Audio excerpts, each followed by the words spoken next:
Yeah, but we're talking with Assange activists today at this portion of the Activist Summit. So it's so good to see all of you here today. I want to make sure that I introduce everyone, and we will be doing this in clockwise order. So, Misty, if you can let our audience know, who are you and what are you doing on their screen?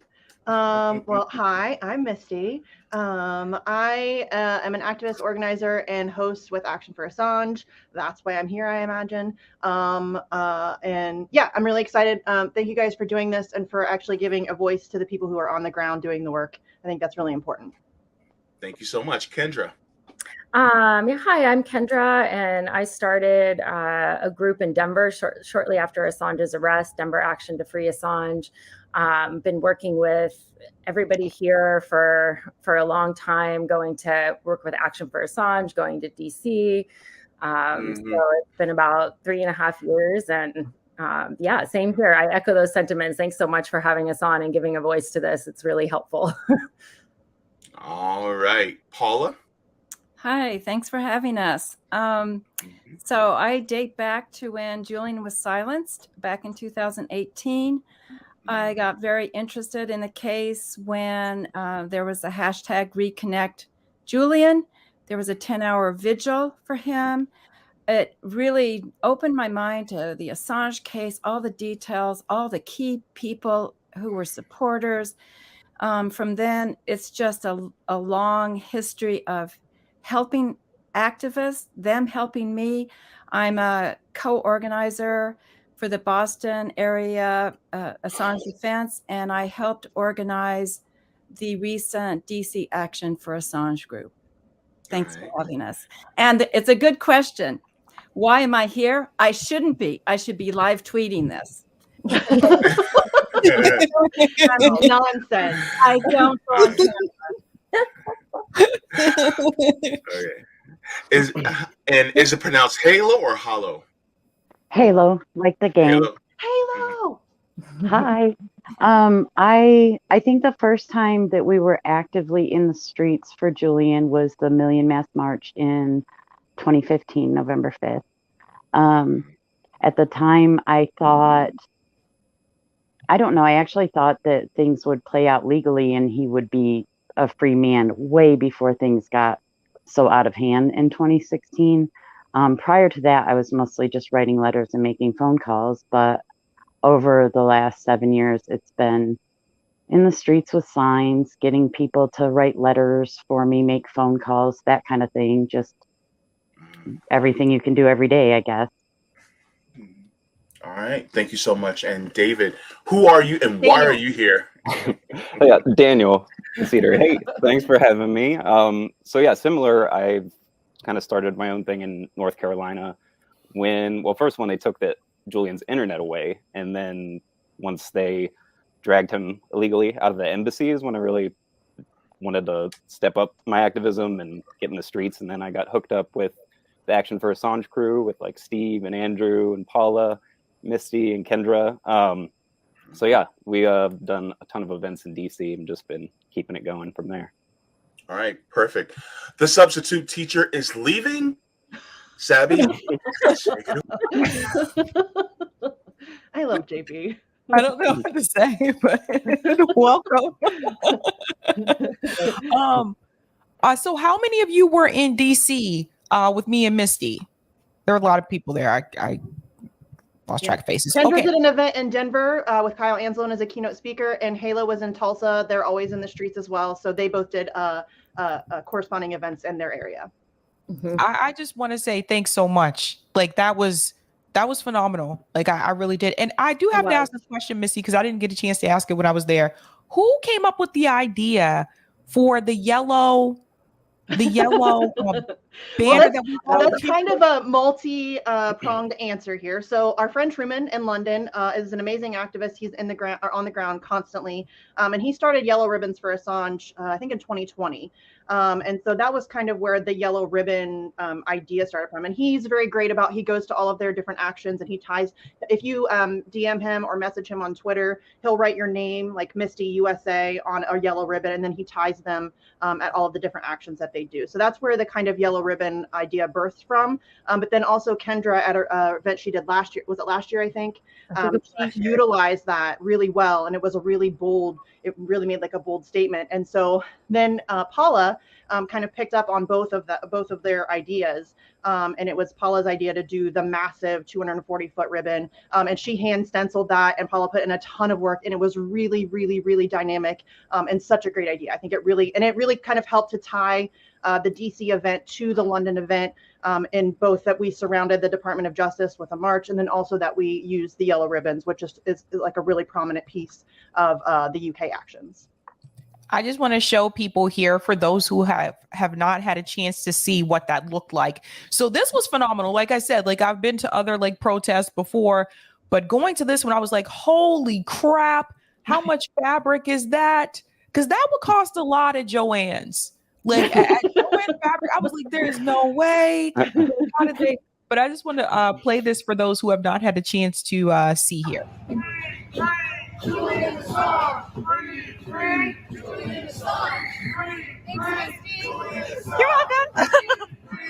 Julian Assange, free, free, Julian Assange, free, free, Julian Assange, free, free, Julian Assange, free, free, free Assange.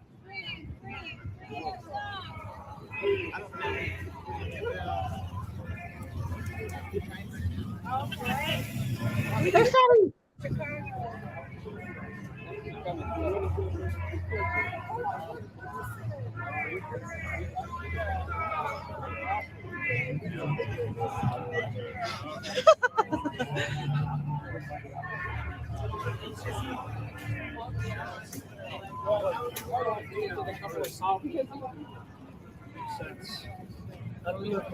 Beautiful. Hi, hey. Sorry, Spike Cohen came up to say hi. Wasn't that so cool though? I mean, Paula did such a great job. She always does. Paula's really great at the visual stuff. She also did the backdrop for our speakers. And that the ribbon was so beautiful, and it was really visually kind of powerful, I think.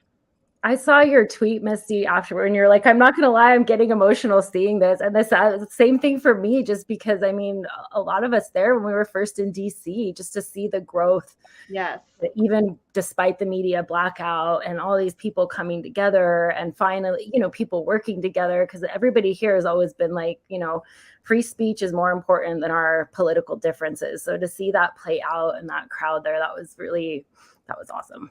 And I did get emotional several times when we first started off from the corner, and having Reverend Annie Chambers lead our march for us was, I mean, she's like a hero of mine. So that was really cool. And then also just to see, as Kendra said, all of the people who were there over the course of the last several years, it's been really difficult to kind of get people to come out for this. You know, we may have 30, 40, 50, 60, 70, 75 people at an event. And I mean, there was, I think at, you know, the peak of everything, there was probably 300 or so people there. So seeing the growth and then seeing the yellow ribbon and hearing the chanting, I really did get a little emotional. Yeah, that was something that was interesting when Medea Benjamin said, usually we don't have this many people come out at these. I was surprised to hear that, particularly in DC. It's depressing. It really is. Yeah. It is. And it's and actually I think that we've made a really concentrated effort over the last couple of years, in particular, I mean, I speak for myself here particularly, to really kind of reach outside of our political bubbles.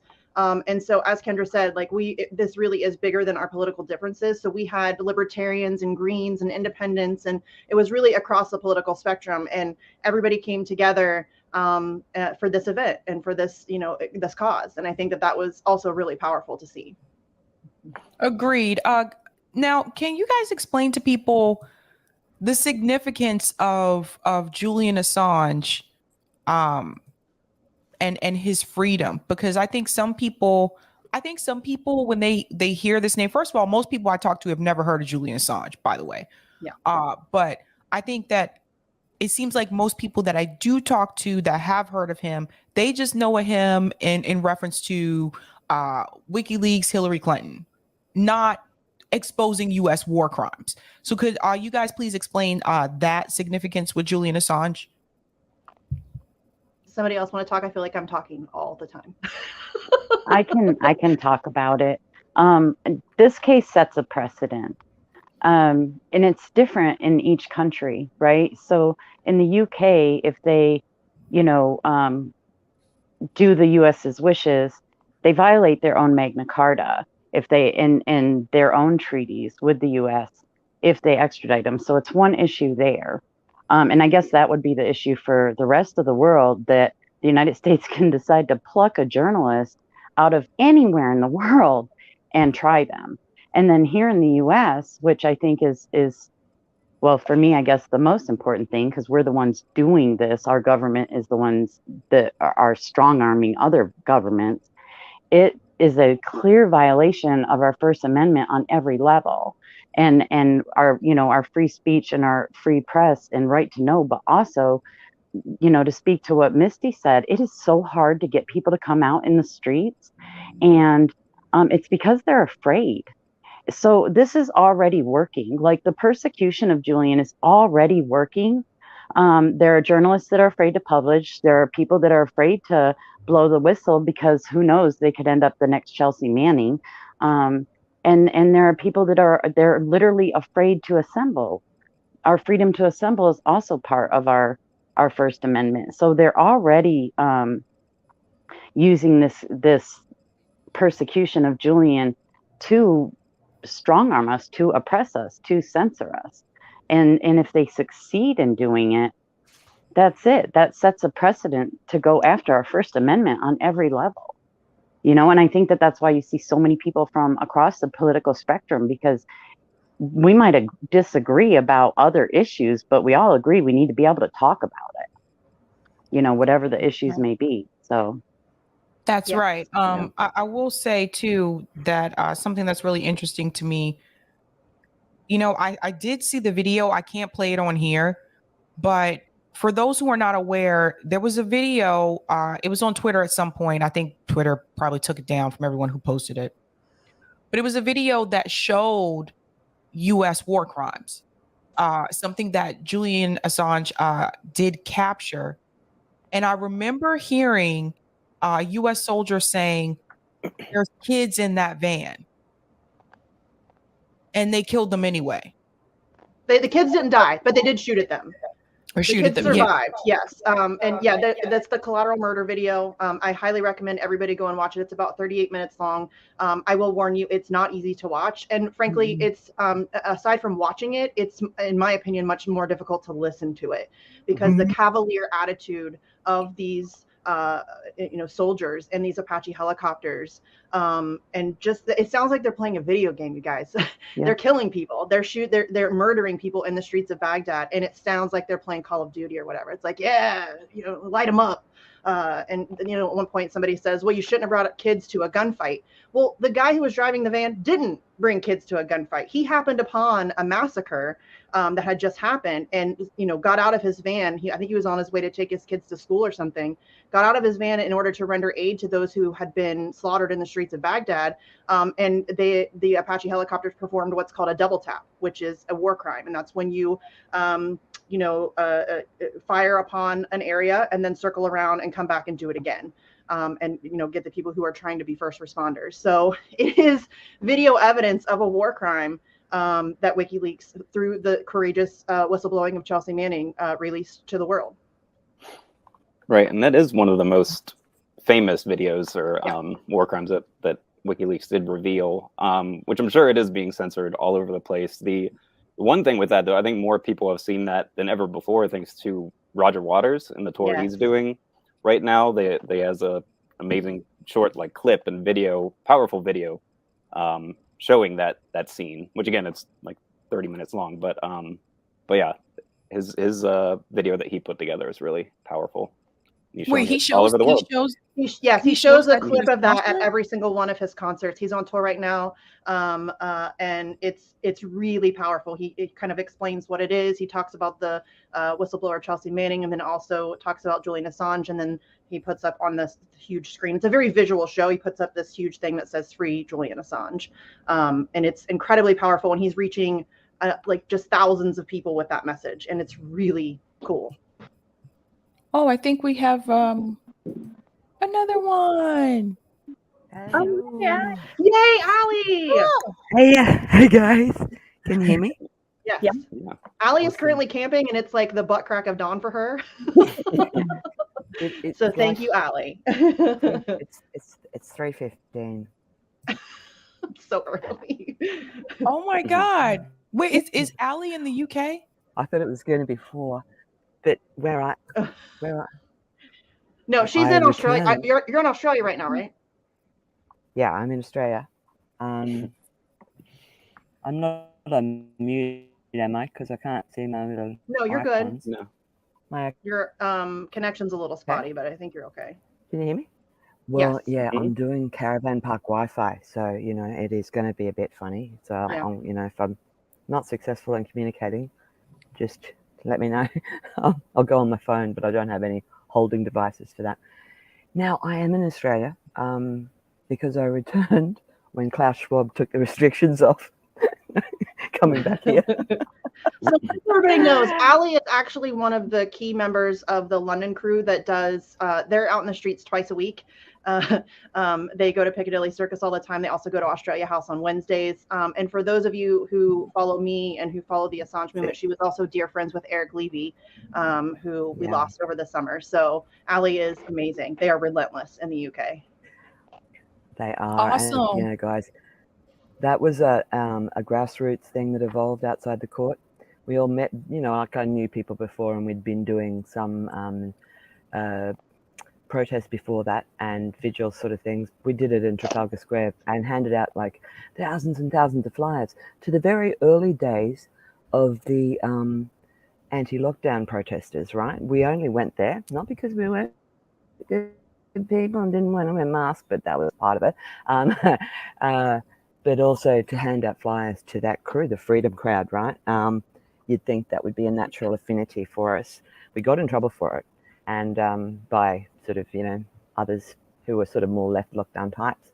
And now I actually got blocked on Twitter and a few things like that. But anyway, time moved on. We went to the court, and organically people who were there on that first day outside the Old Bailey. That wasn't the first day. We were there in February as well, but we had to meet up again after in September. And through all that time, in the intervening months, we were out for Julian every day. A couple of us got arrested under spurious lockdown rules, which we defended in court and won. They had no permission. They had no right to arrest us and put us in a cell. So we won that one. And then organically in September, we met up again and just like, up with another whole lot of people, and just continued going ever since then. And I was sort of, everyone's going, oh, you're such a big part of it, Alison, what's going to happen when you go, blah, blah, blah. And I literally had to come back here because spending 3 years in London was very expensive, and I paid for it out of my own money. And, I had a work visa problem and blah, blah, blah, blah. And I also had I was locked out of Australia as well. So I had to struggle to survive, I did it fine. But when I got back here, they closed the camps. The day that the camps closed, remember in Australia, they had those camps you had to go into, even if you were a sovereign citizen. Well, the day that closed, I returned with about a half an hour grace. Like I got in at 5:30 and they closed the camps at 6 p.m. So I was going, oh my God, they're going to take me to the You camp. cut it close, Allie. That was cutting it close.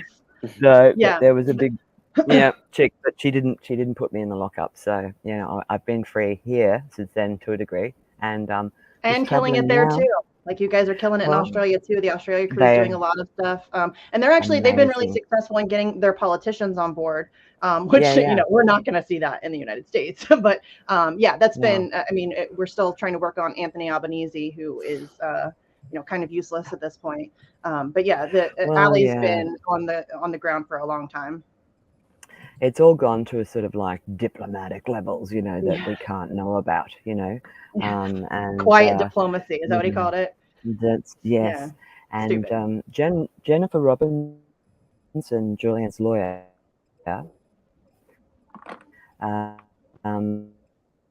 spoke at the National Press Club, the Australian National Press Club, on last Wednesday, and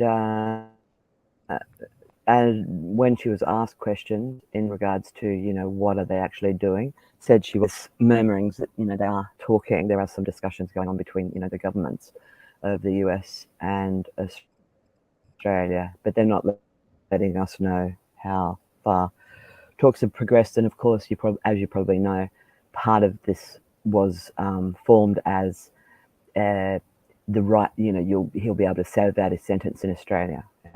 And they were the public grounds that we've you go to the court, you get convicted, you get an appeal, you exhaust your appeal in America, rights in America. That's when you get to go and serve out your sentence in your home country. So not good enough, not going to work. And the quiet diplomacy thing, frankly, drives me insane, because this case needs, he said something about, there's a time for, this isn't a time for like your loud hailer, which is what they call a megaphone. In this case, this needs all the megaphones. Yeah. It's been silenced for far too long. And so the fact that Anthony Albanese is like, oh, well, we have to do this quietly behind closed doors is laughable. It's ridiculous. This people don't, as Sabby mentioned earlier, most people don't even know who Julian Assange is, what's happening to him, or how it impacts their life. And people need to know. Like, this is no joke. This impacts literally every single human being on planet Earth. And I think it's important, given that this is an activist summit. If you are an activist, what's happening to Julian Assange directly impacts what you're doing. You cannot effectively fight for anything that you care about if you don't have the ability to speak, if you are not able to educate yourself and others, have conversations, put out information. It's just not possible. So every activist in the world should be concerned about what's happening to Julian Assange, in my opinion. I agree. That's right. Oh, go ahead, Kendra. Then there's a clip I want to show really quick of Julian. No, I was just going to say, to those points that were being made, that's why for all of us here, it's been in the streets doing, I think we've all tried so many different things that we can do, and it boils down to like always a lot of hard work, a lot of time. But I think we all know that the only way Assange will be free is with massive public pressure. And that's what's so important. And then to Misty's point with we'll describe to people, it's like, you might be arguing on the branches of trees when the government is like, has the axe at the root, and then there goes everything. So right, there's a video of Julian, and I've shown this video multiple times. Some of the audience members will probably like, that video again, but it's incredible. It's incredibly important what he says here, and you guys have probably seen this. Let me just share it here. Okay. Listen to what Julian Assange says here. Because the goal is not to completely subjugate Afghanistan. The goal is to use Afghanistan to wash money out of the tax bases of the United States, out of the tax bases of European countries, through Afghanistan, and back into the hands of a transnational security elite. That is the goal. I.e., the goal is to have an endless war, not a successful war. I love that clip. You can play that over and over and over again, because it is 100% accurate, and you can just replace Afghanistan with Ukraine right now, and it's the same damn thing. Well, and you can see why they wanted to silence him. Yeah. He's so well, eloquently spoken. He's just a powerhouse, and they had to make him quiet. That's right. Now, one of the questions that has come up, and this was something that I mentioned in, I don't know where I started, and now that comment went away. So someone, here we go. I didn't start, I guess. This was something that I mentioned in my speech in DC. How should, we're not Black News Network, but thanks anyway, Emma. I get what you're saying. How should this be connected to the free Mumia struggle, according to the panelists? Anybody else want to jump in? I would just say, I mean, I think that we've been trying to connect that. Wasn't it San Francisco that had a big event with it was Free Mumia, Assange, and I thought there was somebody else too. Leonard Peltier. Leonard Peltier. Yeah, Peltier, that were, trying to combine those together because it's really a movement in the same. I mean, what happened to Mumia is, I mean, but that's what I think we need to make sure doesn't happen, where that's just gets forgotten, And That's right. Yes, there's been efforts to kind of combine those issues. It's difficult to kind of you don't want to what's the word, like convolute things. Frame it. Yeah, I mean, you have to like you have to frame it in a certain way and make sure that the information, because each case is different, each case has its own intricacies and its own nuance and all of that stuff.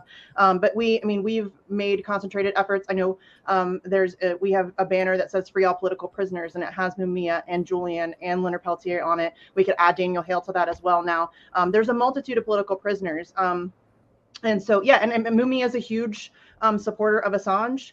Assange is a supporter of Mumia, so I mean, it is it's something that I think that we could probably work a little bit harder on, just trying to make those connections for people. But yeah, I think it's something that moving forward we could probably do a little bit more work on. But yeah, I think that those are obviously very similar situations, although there are differences for sure. I think what makes the Assange case, for me anyway, I'm just speaking for myself here, what makes the Assange case kind of a turning point in human history is that he's going to be the first journalist ever charged under the Espionage Act. So that's a historical precedent moving forward that frankly I don't think we can come back from. And so to me that puts a little bit more urgency on that case, just given the implications of it, which is why I kind of, and also I just tend to hyperfixate on things. That's just how I do it. But yeah, it is for sure. I mean, and I wish that Mumia would get more attention. I wish Leonard Peltier would get more attention. I wish Daniel Hale would get more attention. And I would love for, we often, or at least I often get people who like to criticize because you're so obsessed with Assange, you never talk about anything else. That's not true. But I am just one person. You know what I mean? Yes. I can only do so much. So if you're somebody who has that critique for me or for somebody else in the Assange movement, feel free to do something.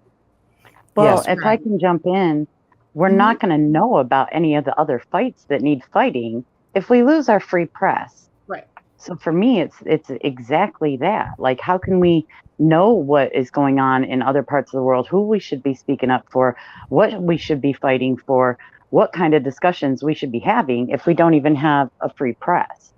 So the keywords here are the keywords here: political prisoner and truth. Yeah, the truth will out. It should out, and that's all you need to say in respect of all of the political prisoners that there are. And the action against Mike Pompeo, where lawyers in the US are suing Mike Pompeo and the CIA for intrusion on the his privilege, legal privilege with his lawyers, Julian, in the embassy, surveilled, etc. There are so many numerous flaws in the case. I noticed a few trolls out on Twitter today, obviously CIA troll kind of people, who was, when Joe Biden said, we got a lot on that guy when asked a question recently. You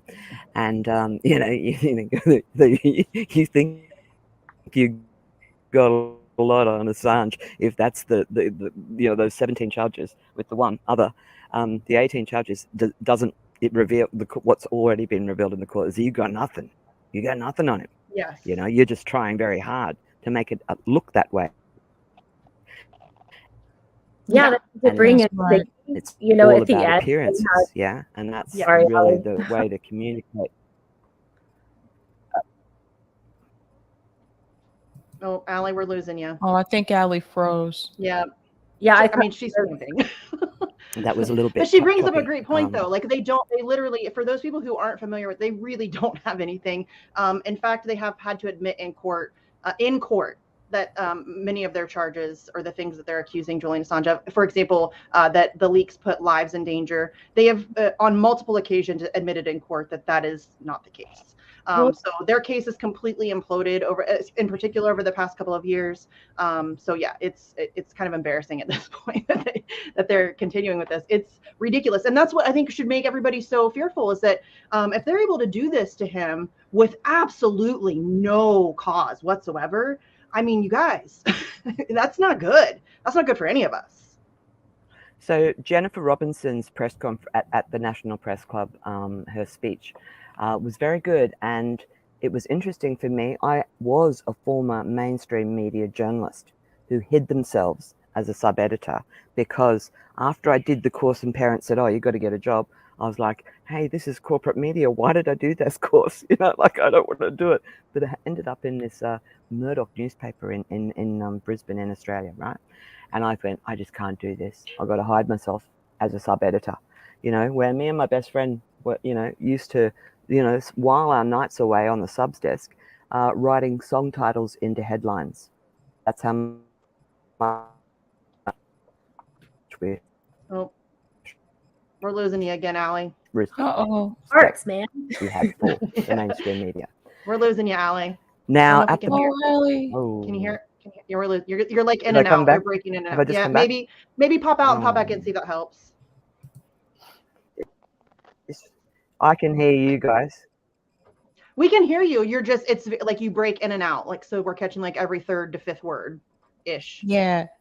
One thing I was going to say just real quick is that if anybody is more interested in that, you can go to Assange Defense, and they have all the transcripts from the hearings that they put out, and they are fascinating. And it is so worth your time to take a look at some of those, because to Misty's point, I mean, they just, like, everything that the US was throwing at it was answered. You know, again, having to admit to no harm. Again, it comes out that actually not only was it WikiLeaks who redacted, it was Assange who stayed up like all night personally.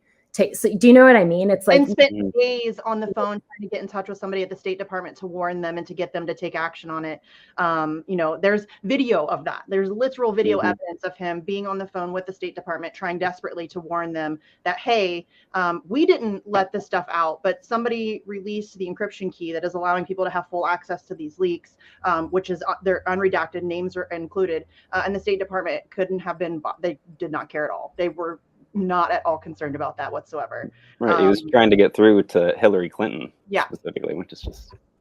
And they just kind of gave him the runaround, and oh, we'll have somebody call you back, and he's like, no, really, we need to, like, you need to handle this.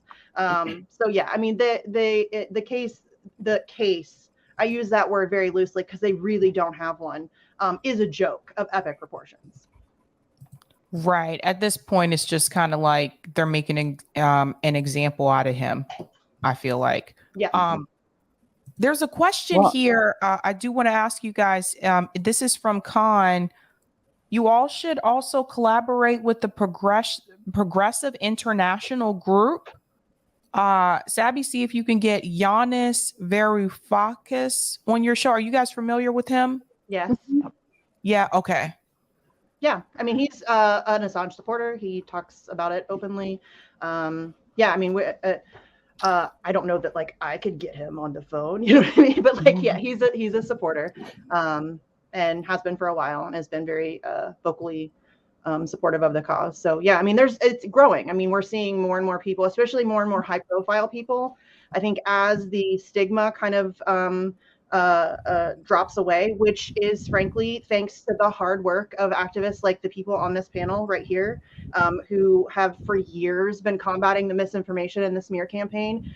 That's why I'm so glad that RBN is doing this activist summit, because you know, very often people who have like the blue check and the, you know, the notoriety and stuff will get airtime, but really, and in particular with the Assange case, it's we wouldn't have those people on board if it weren't for some of those people. I mean, there have been people who've been on it since day one, but because of the work of activists who are on the ground every day, putting in the work constantly, relentlessly, that's why we're seeing the support grow. And activists very rarely get the credit that they deserve.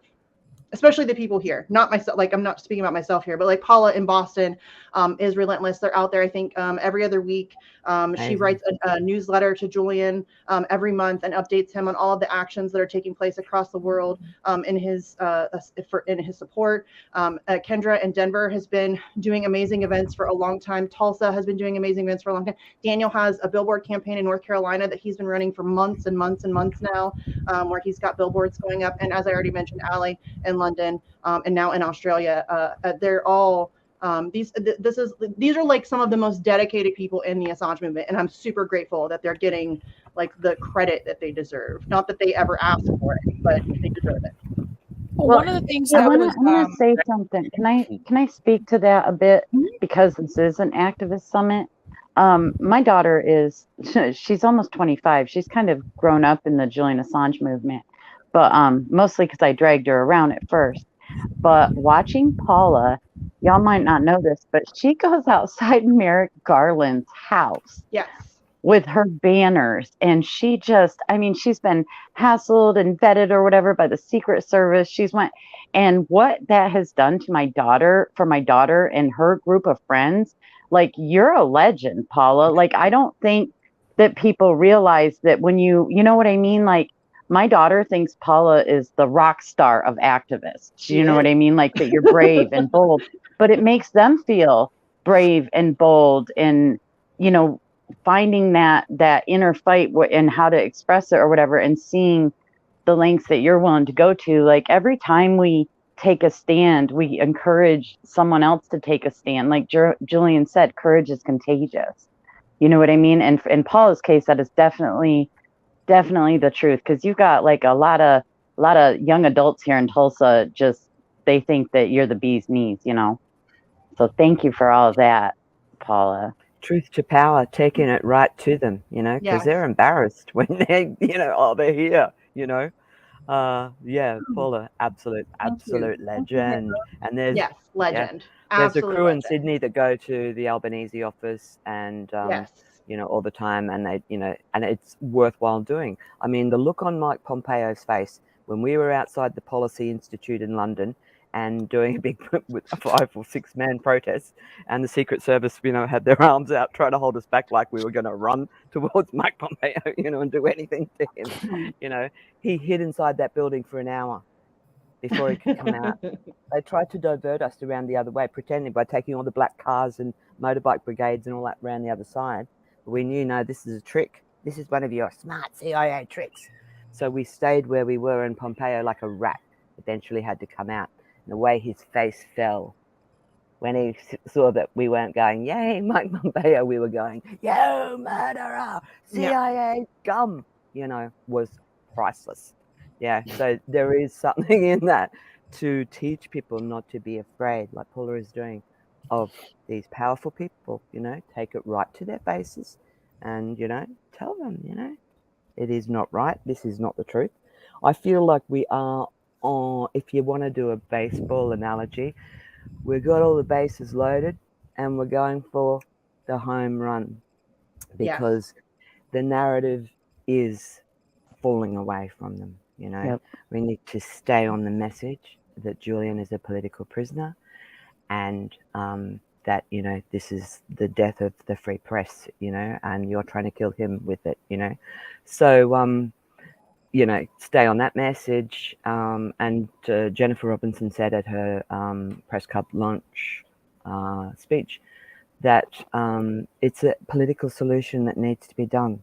So, I mean, it'd be amazing if we had one of those CIA cutout, like as well funded as a cutout, you know, like Bellingcat or something like that, to be constantly pushing the narrative in the mainstream media. But, you know, in this world, of course, we cannot do that because we don't have the money, and they wouldn't let us get our copy in the papers and the you know, the online news outlets. But one good sign from the luncheon was the press club asked questions afterwards, and there were no questions that averred from this is urgent, you know, how are we going to achieve this political solution? Because as Jennifer Robinson said, you know, we could go on for it could go on for years more still to come. after appeal to the High Court, if it's accepted to the Supreme Court, European Court of Human Rights, that's some years. A political solution is needed now. So where our energy should be directed is pulling down these figures in politics that aren't doing anything. We need to keep pressing on them, keep pressing their buttons, you know. That is the way to direct our energy, you know. And you know, there's people like Alexander Downer. You may remember him as the former Foreign Minister of Australia, who then became the High Commissioner to the UK, who then met with George Papadopoulos, who then had something to do with the Trump-Russia gate and tried to involve Julian in that narrative, who illegally gave $25 million of aid to the the Clinton Foundation. We can see where all the threads come back to when we look at the figures who are involved in this. And we need to get the truth on all of these, you know, the truth out about these figures. Downer is MI6. He has something to do with why Julian is where he is and why they did the Russiagate narrative, and, you know, giving money to the Australian government, aiding the Clinton Foundation. And somebody who's done great work on that, Allie, is Matt Canard at Declassified UK. They retrospectively advertised it. So you put out a contract. Allie, we're losing you again. We're losing you. But somebody who's done great work on that, on connecting all the dots, is Matt Canard at Declassified UK. He's really gone into depth into all of the really nefarious connections that all of these people have. Something I do want to show here, this video, I'm still impressed by this. This action here in the UK. Everyone sees, so like they surrounded Parliament. And I believe, if I'm not mistaken, I believe Russell Brand was also there. Yeah. At this one. Okay. So when they said they were going to surround Parliament, I just thought they meant the building. I didn't realize they were going to go the whole perimeter. So I was just like, holy crap. This is a lot of people. There had to be over, I think they said over 5,000 people. I would say probably 7. Mm-hmm. So I want to show people this here.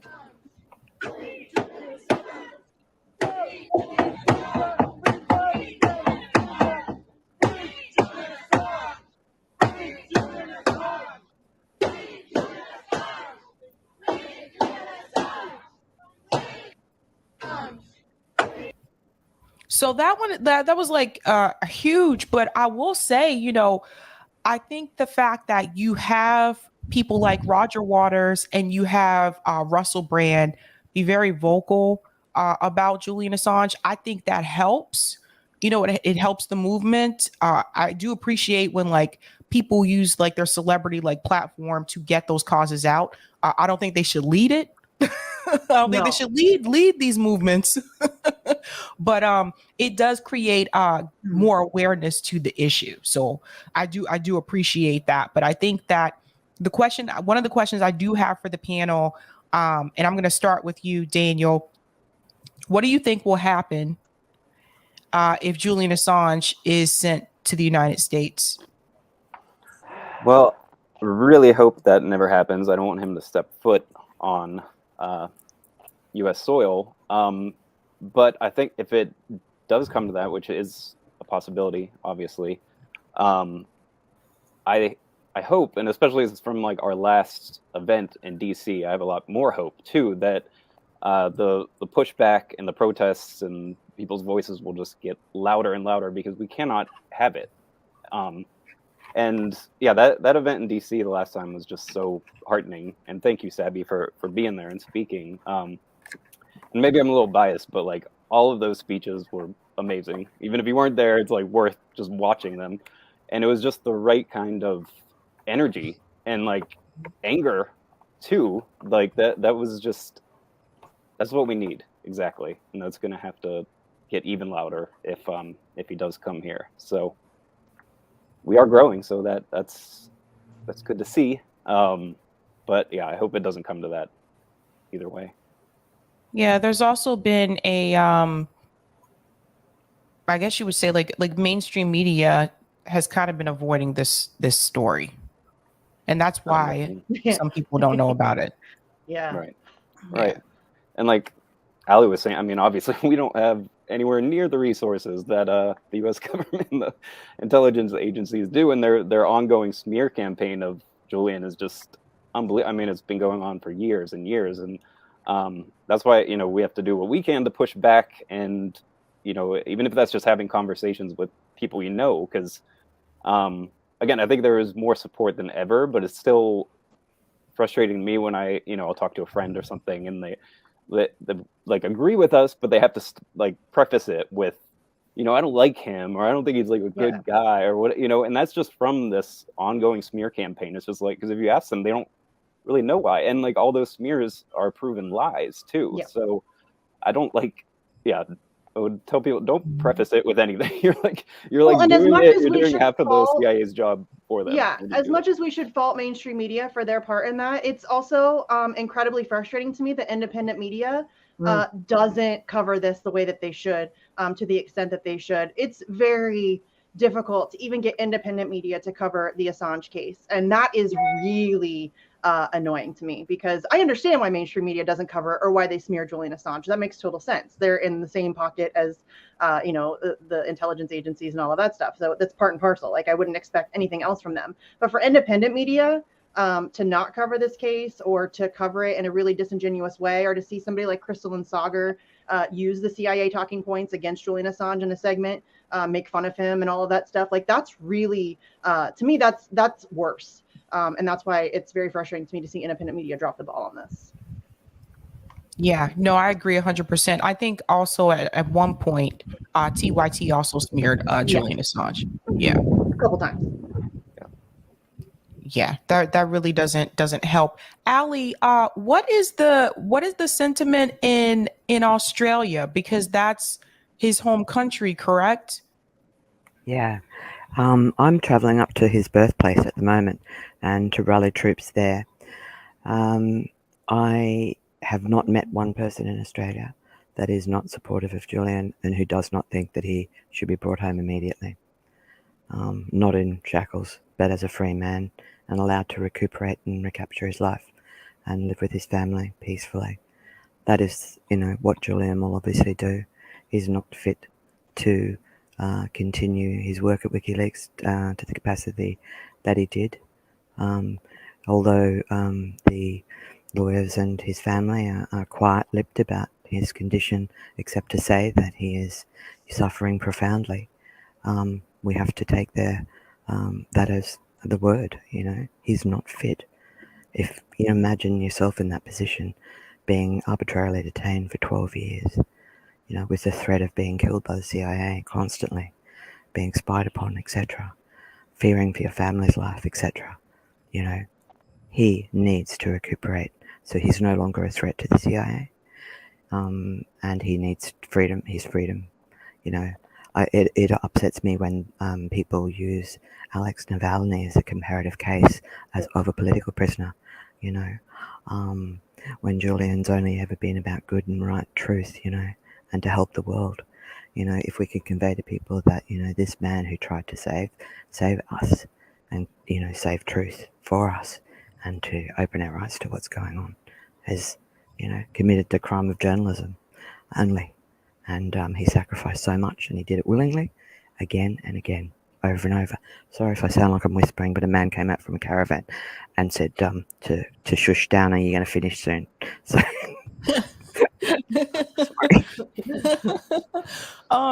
Do you guys know, like, his dad? I know his dad and his brother did a tour here in the United States where they did talk to media channels about Julian Assange situation. Is his family members, are they allowed to visit him, or are they allowed to see him? They do get visiting rights. Yeah, Julian can have a couple of visitors a week in slotted times, and the vetting process to go inside that prison is horrendous. His little children getting their mouths checked, their shoes checked repeatedly, and it's just heartbreaking when you hear their stories of it. Stella is talking to him every day on the phone. His dad, when he's in London, I think he's in Europe at the moment, going to a series of events who who have Julian's friends. It's an event that's, a month-long thing of event, outside events, actual events, not virtual events, music, everything. They're doing that in Berlin. He went to various other places to receive awards for Julian, and Stella's out and about. They're just campaigning so hard for him. And when he hits London, he'll go and visit him. And he's able to see and speak to him. John's a powerhouse, absolute powerhouse. He just doesn't stop. Oh, sorry. To Ali's point about the what they have to go through to visit him, it's really worth listening to Stella's speech for the, I'm going to pronounce it wrong. Is it Sakharov award? And she goes into detail with, honestly, it's hard to listen to with what the kids have, and she and the kids have to go through just to see him. And they also have to go through a dog search. Can you imagine that as a little tiny kid? And we've seen, Max was like, 1 or something. So now he's grown to almost the same size as Gabriel. And it's just so, that whole time they've been without their dad, it's just it's so sad to see. It's absolutely terrible. I do want to go ahead and shout out this for Henry. Henry, thank you so much for the super chat. Everyone on this panel, in this chat, in this larger community gives me hope. Thank you so much for that, Henry. And also thank you for the super chat, CEB Applejack 59. I absolutely love Sabby Sabs and Misty. Thanks so much. And thanks, Zach, the Celtics guy. Sabby rocks, so does this panel and entire channel. Thank you so much for that. Just wanted to go ahead and shout those out. How can other people get involved? Like if they want to, get involved with Assange activist events in their city, in their state, how can they get involved? Paula, you want to take this? I just think we all can take an example from Nils Melzer. He didn't just come in and examine Julian, write up a UN report on torture, and then drop it into a black hole that wasn't going to be reported by mainstream media. He was out doing every possible interview. So I think that energy begets energy. I think, like Stella said, everyone who's active on Twitter for Assange must take their action into the real world again and again.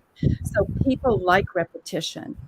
Truman is an example of repetition. He came out with the yellow ribbon thing, and it became an important visual for all the courts in session during the extradition. And then it became a global uniter by him handwriting our names on each individual, thousands of names on the ribbons. And I don't know, people ask me why I write to Julian in that, and I say, energy doesn't disappear, it just expands. And you can't, it's really easy to get demoralized in this effort. But I see growth. I see every critical point that we come up to, we get more support. We have the latecomers now. The situation with Julian is dire now. It's dire. So we're going to get more and more people because we're at the end game now. This is it. So right now I have 3 different campaigns I'm trying to keep straight that's going on. One that's coming up is Vote for Assange. A DC Action for Assange is doing a Vote for Assange campaign during election season, which is now through 2024. So the idea behind that is cast your vote for Assange, cast your vote for the First Amendment, because honestly, we don't have a vote. We have no one representing us. So I think it's really important for people to speak up and speak out for Julian. The way to do it is just be active, get in the streets like Randy Credico's doing. He's in the streets talking to people, giving pamphlets, and he's really good at that. He's very engaging. Stella encourages a lightheartedness, as does John Shipton. Like, don't let the bastards win by having a frown on your face all the time. Stella points out the dance. They did a dance party at Belmarsh a few days ago. She loves that kind of energy. So I think we have to keep a hopeful energy. when people come to your actions, ask about them. Who are they? Like in Boston, it turned out Tarang Saluja had written 2 articles on Julian. And I just thought he was a young man who popped up and started talking at our action. And here he was, actually written a journalist and an activist. So be engaged, ask about people, ask about the people paying attention to what you're doing, and encourage them to do more, because I think they see you being organized and doing a lot, and it gives them energy to replicate what you're doing. So awesome. I do see, I think for the next segment, some of the panelists are trying to come into the room.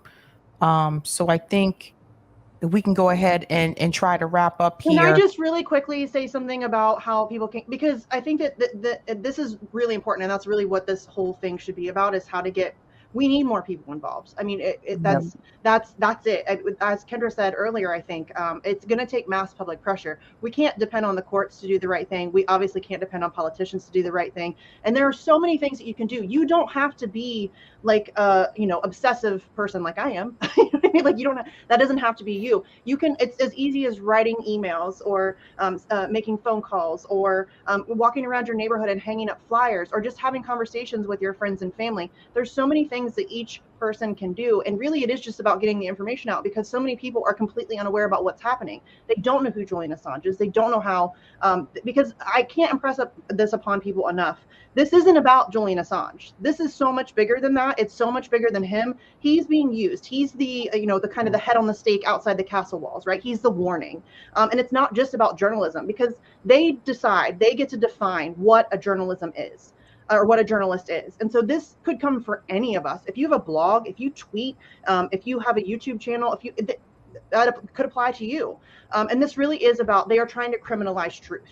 Period. End of story. They want to be the sole distributor of information. They want to manufacture your reality for you.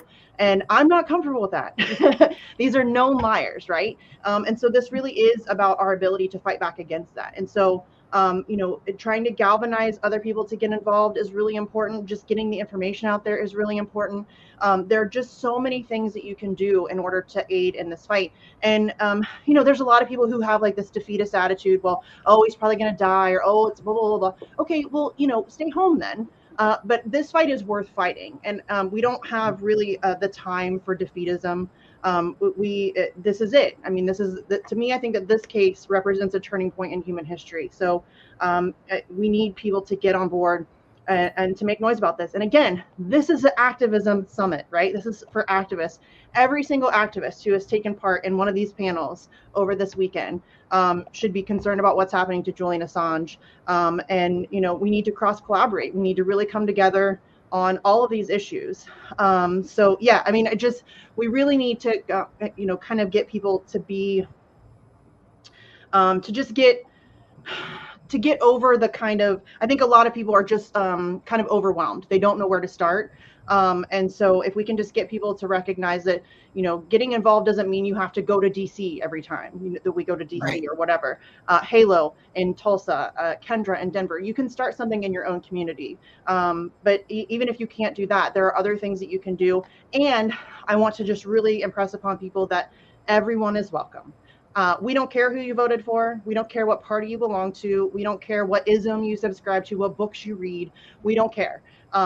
This is a post-partisan issue. This is not red or blue. This is not left or right. This is not green or libertarian. This is an everybody issue. And right, as I think our DC event really showed, is that we can come together on those things that really impact all of us, and stand shoulder to shoulder with people that we disagree with, and fight for a common cause. And I think that that's really important.